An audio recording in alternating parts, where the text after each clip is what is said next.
सर्वसामान्यांचा बुलंद आवाज आणि हक्काचे व्यासपीठ उदय वार्ता न्यूज चॅनलच्या वर्धापन दिनानिमित्त हार्दिक शुभेच्छा। शुभेच्छुक लिंगनूर परिसराचे कार्यसम्राट नेतृत्व माननीय श्री मारुती उर्फ पिंटू पाटील, लोकनियुक्त सरपंच लिंगनूर, तालुका मिराज, जिल्हा सांगली।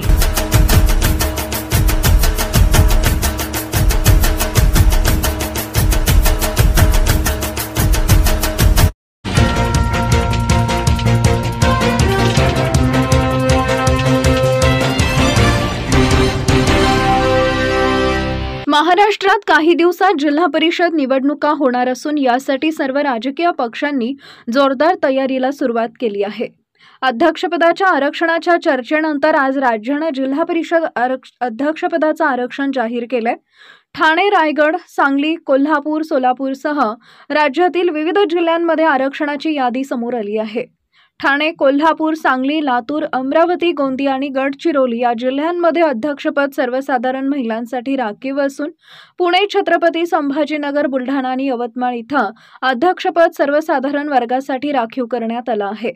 राज्यभरातील जिल्ह्यातील अध्यक्षपदाचं आरक्षण असं: ठाणे सर्वसाधारण महिला, पालघर अनुसूचित जमाती, रायगड सर्वसाधारण, रत्नागिरी नागरिकांचा मागास प्रवर्ग महिला, सिंधुदुर्ग सर्वसाधारण, नाशिक सर्वसाधारण, धुळे नागरिकांचा मागास प्रवर्ग महिला, नंदुरबार अनुसूचित जमाती, जळगाव सर्वसाधारण, अहिल्यानगर अनुसूचित जमाती महिला, पुणे सर्वसाधारण, सातारा नागरिकांचा मागास प्रवर्ग महिला, सांगली सर्वसाधारण महिला, सोलापूर नागरिकांचा मागास प्रवर्ग, कोल्हापूर सर्वसाधारण महिला, छत्रपती संभाजीनगर सर्वसाधारण, जालना नागरिकांचा मागास प्रवर्ग महिला, बीड अनुसूचित जाती महिला, हिंगोली अनुसूचित जाती, नांदेड नागरिकांचा मागास प्रवर्ग, धाराशिव नागरिकांचा मागास प्रवर्ग महिला, लातूर सर्वसाधारण महिला, अमरावती सर्वसाधारण महिला,